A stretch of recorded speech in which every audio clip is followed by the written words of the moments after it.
Hello, everyone. Uh, Thank you so much for being here. I'm Vec Lewis.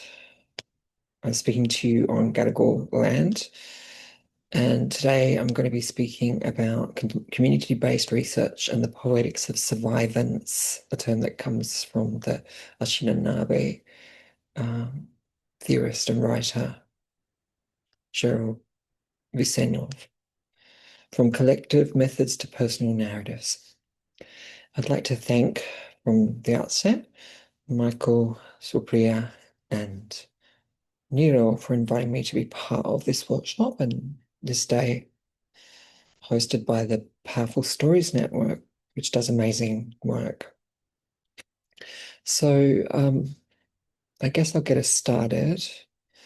This is the pretty much rundown of how I'll present a little bit from my own work and perspectives. I'll start off with an acknowledgement of country and locate my own voice, being trans, diasporic, and a survivor. I'll move to talking about community-based research as a form of relational praxis.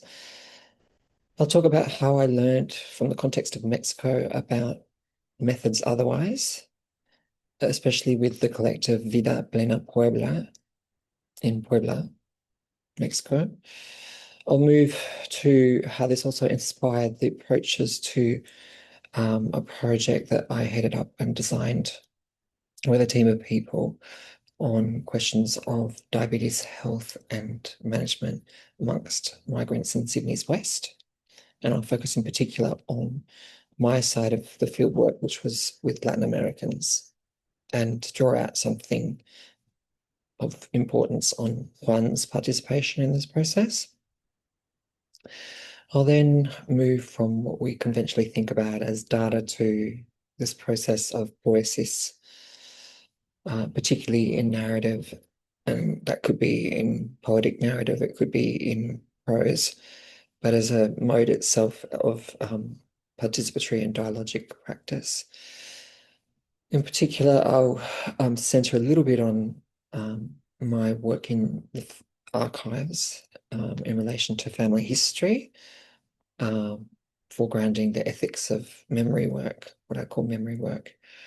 And I'll move then to my experiences of working with sister girls here in Sydney, and interrogating systems of harm and trying to foreground systems of care in the face of those harms.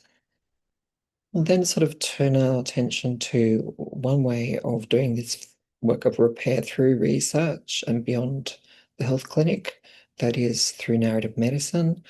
And I'll close with some considerations on these methods as a form of poetics and for the sake of survivance.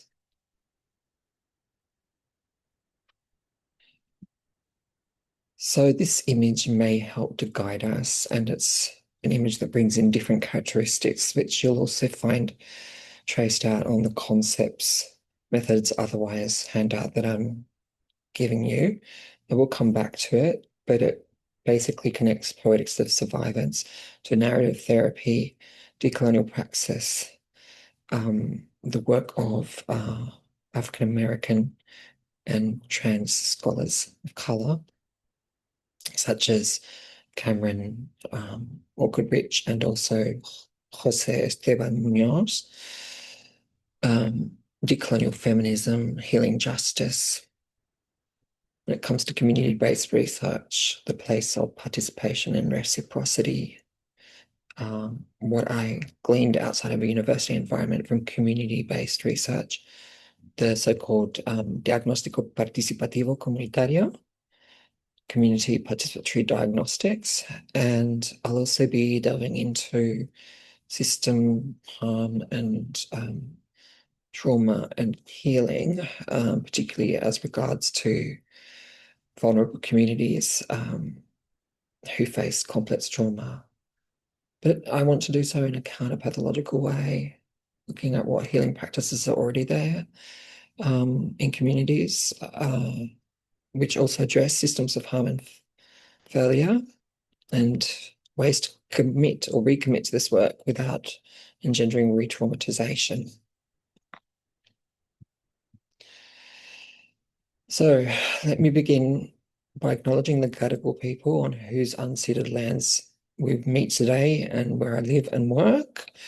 I pay respect to elders past and present and emerging, as well as to the sister girls and brother boys whose survival and creativity continue to transform what care and kinship mean here.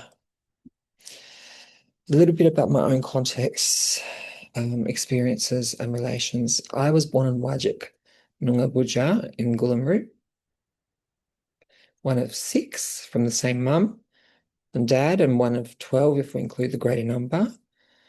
I'm third generation Irish Anglo-Indian. I'm the only one to have gone right the way through to uni, even to the level of a PhD.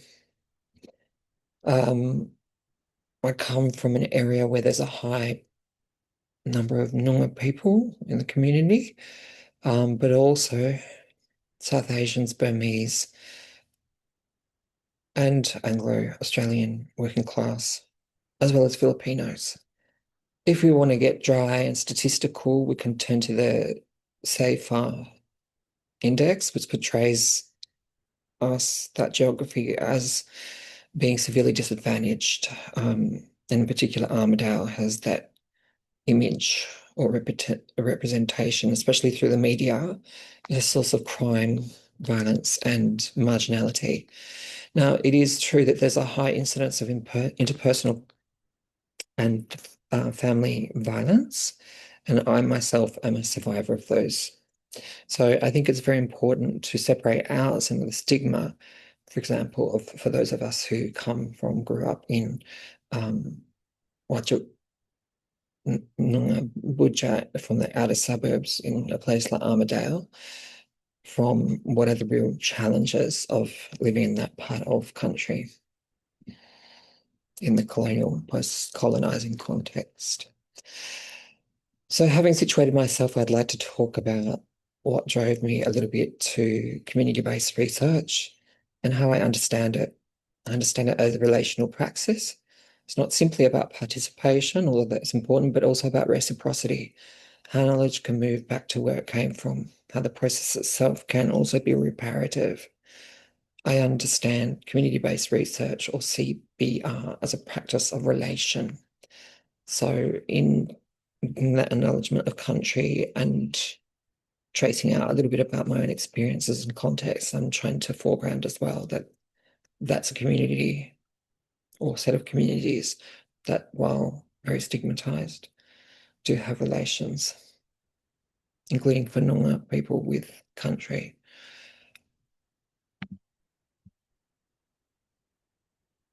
So one really decisive moment for me was learning from Latin America. I am someone located within Latin American studies, it's true, but I learned a lot more about community-based research and methodologies by being in the context of Puebla, Mexico.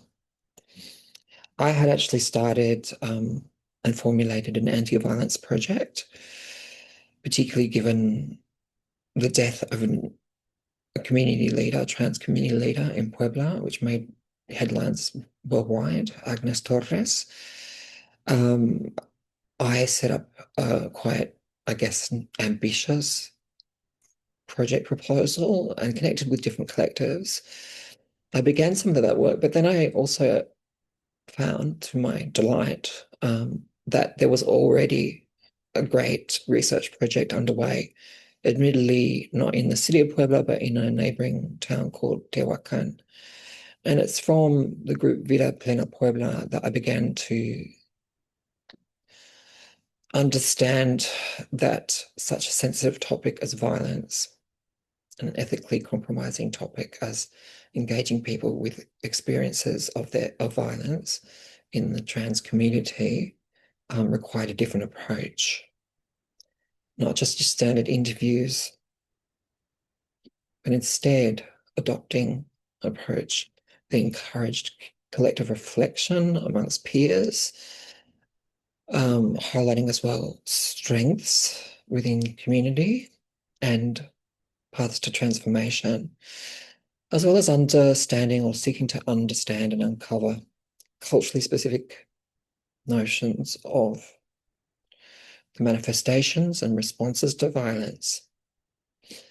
Participatory community diagnosis is the model that they were using, and it has a long history in Latin America, but it encourages participants to become co-analysts of their experiences rather than just subjects, research subjects. As an approach, it draws from participatory action research, and here I would foreground the Colombian Orlando Falsborda and how he developed that, as well as the critical pedagogy and community popular education inspired by thinkers such as Paulo Freire from Brazil. In their work, in Vida Plena Puebla's work, they achieved what I couldn't, and they did so by seeing research as collective forms of reflection and paths to self-determination for community. That experience taught me humility, that the most transformative methodologies often live outside of the university, the living pedagogies of community. These were the research resonances for me, and they really enabled, given the fact that I didn't originally come from the university and was never destined to end up to being a university student, given my background, the value of going back to community.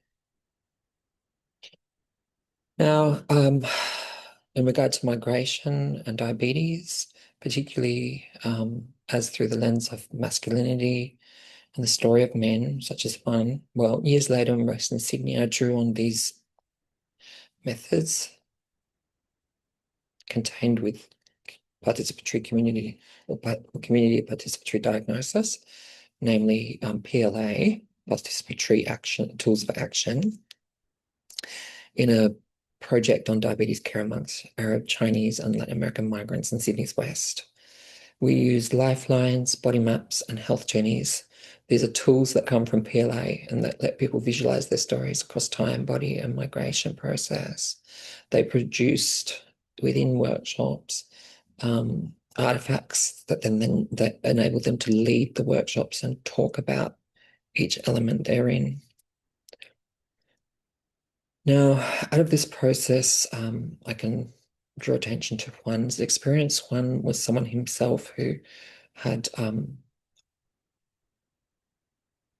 found life incredibly constraining during the period of Pinochet's coup, and who already worked in community and was trained in popular education and was a man of the church.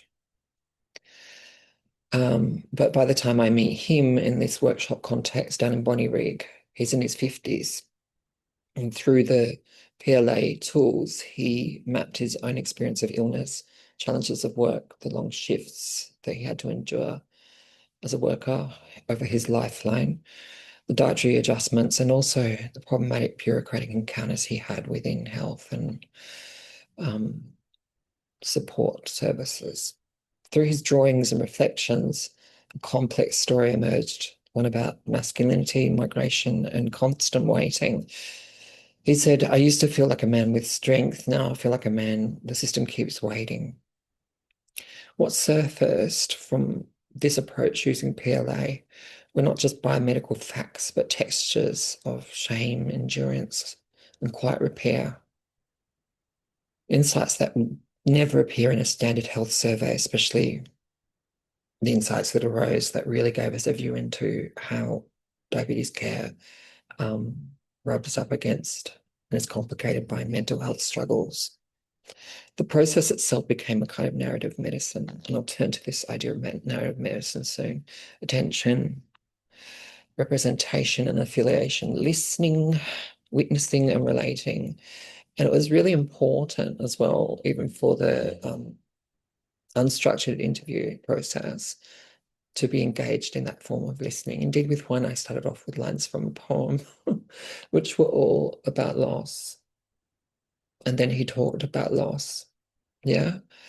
So mental health is just so important. And these approaches gave us some real insights.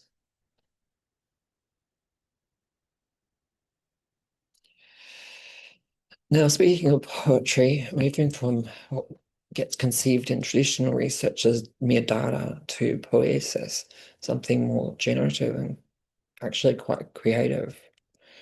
Well, after several years of trying to use different community-based methods in my work, I've found myself returning to my own writing praxis and increasingly found that this itself is a form of research, even if it's expressed in lyric mode or auto-fictional modes. Um, and I've been doing it for decades without even realizing how this forms part of doing methods otherwise. A dialogic practice, sometimes speaking with ancestors, actually. So I have a novella that's called Chiaroscuro, which I wrote when I was an undergrad student in a flat from my kitchen, and also over several decades, excuse me, a series of poems which have come under the title of Stone Bitter Stories. Latterly, I've begun to delve much more, especially since my mother's death, into explorations of Anglo-Indian inheritances, as well as tracking or tracing the systems of harm that have shaped ancestral lives through the colonial archive, through the realities of family trauma, silences around abuse in family, and also the impact of migration and identity in a new context, as we were colonial transplants from one context, colonized by the British to another. So over time, I realized that my creative and autobiographical writing, which I was just kind of doing on the side, including more recently the manuscript Loop Vertigo, and you can see a visual representation of elements that are tracked out there, archive and counter archive from the book Loop Vertigo, that I'd been working towards the same end, whether in poetry or prose. I'd been kind of engaged in what Saidiya Hartman calls critical fabulation, to fill in all those missing elements and account for the contours of intergenerational trauma, awkward inheritances, to interrogate as well the archive. And none of this is just personal. It's a counter archive historical document. You can see the Kidapur Military Orphanage School, which is kind of where everything started for that side of the family, from my mum's great grandfather. I also try to restore women's voices that aren't in the archive.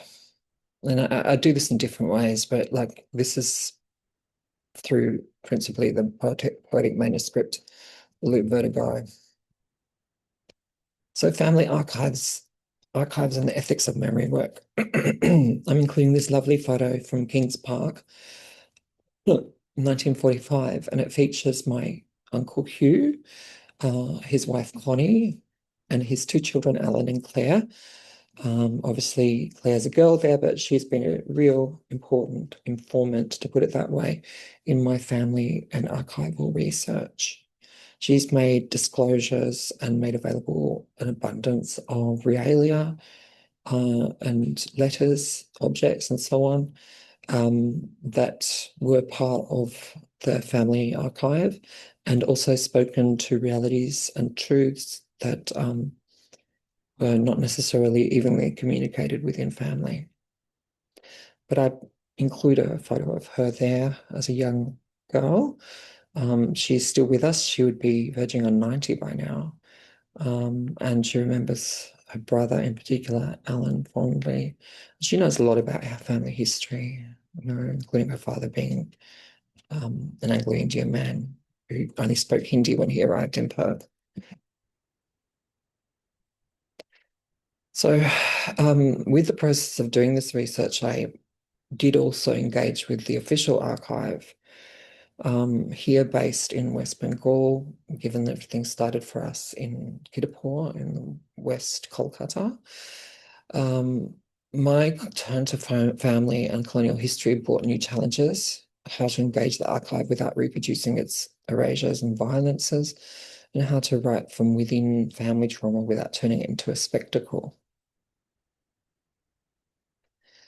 This, as I said before, has required some critical fabulation, and also what I, even before I came across the term in Frigga Haug's work, have called memory work. In this sense, writing for me is a dialogic diagnosis of history, a way of making sense of intergenerational harm and legacies. So it was archival work that was also embodied return, because I've been back to Kolkata several times since my mum's death.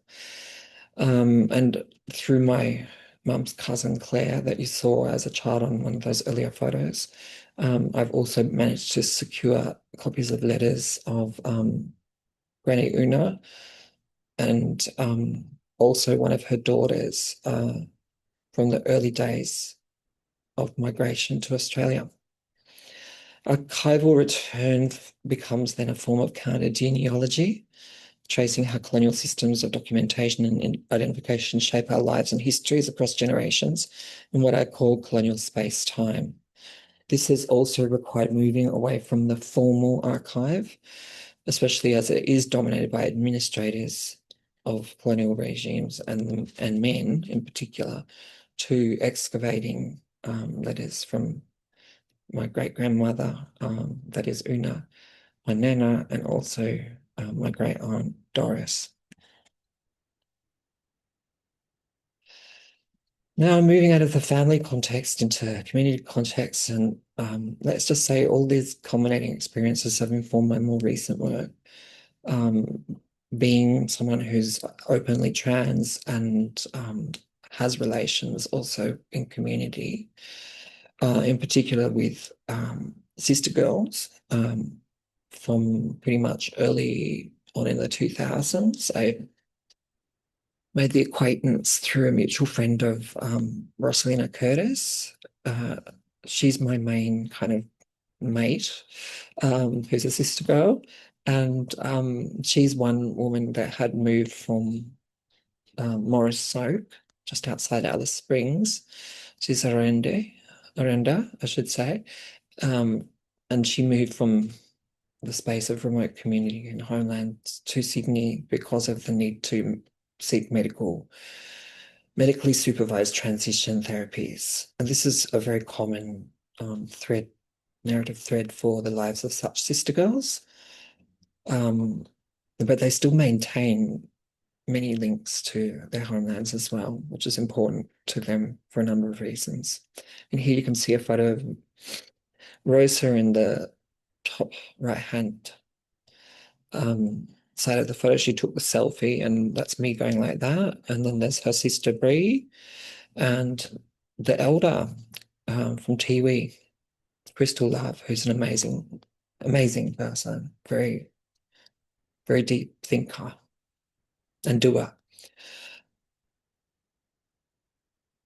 So, sister girls, their lives are marked by systemic violence, racism, transphobia, policing, incarceration, neglect within health and housing systems, including here in urban Sydney. Unfortunately, in engaging with social, legal, and health services, too often they're put in the basket of complex cases, and their needs are not so complex. They're actually quite common to a range of LGBTQ and Aboriginal Torres Strait Islander peoples, particularly those who've experienced displacement and trauma, but the systems that fail them are it's complex navigation. So apart from fighting for these basic needs and freedom from violence and harm, they also fight for country and homelands. And here we can see a panel that took place during one of the Sydney Biennales. Actually, that's where I met Crystal Love, because she's an artist as well. They talked about the connections between defending country and also health, mental health in particular. And so they made some real, and also transition care, they made some real connections between the different kinds of violences that bridge body and land. And doing a lot more work with them now. So they fight also for country and homelands. So coming towards the end, we're talking about dialogical ethics, aren't we? In this context, community-based research means solidarity, accompaniment, and care. With Sister Girls, we draw on yarning and trust-based storytelling, which I connect to Ada in Bengali culture, a collective unscripted dialogue. Being of Irish Bengali heritage, Ada is also the way I tend to think and talk. It's what I grew up with. I grew up with a huge, sprawling, diasporic family, and the way in which we have always dialogued involves associative leaps, humor, metaphors, rhetorical clarity, passion. The way my mum thought and spoke was also like this and kind of demonstrated moving between worlds. This way of thinking was not so strange, I realized when I revisited Kolkata, and my mum would be right at home there. I want to actually briefly mention acuerpamiento as part of these sorts of ways of doing community-based research, which is not just research, but also involves care, acts of care, and foregrounds healing justice.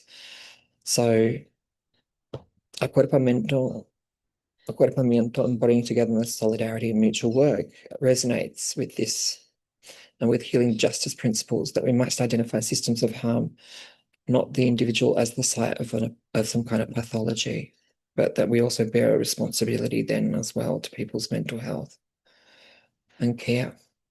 So I am inspired by work that permits survivance through systems, and you can see there a few diagrams that unmap, I guess, what healing justice involves. And it's inspired by the work of Cara Page and Erica Woodland. It's Black, feminist, and queer community organizing against systems and for healing.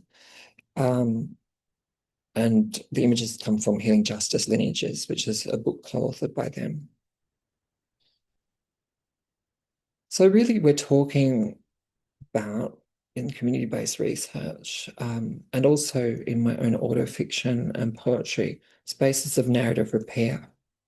The aim is to collect stories, but not just collect stories, but to create spaces of narrative repair where people can tell their truths in cultural safety and, to use the Spanish social movement's term, dignidad, dignity.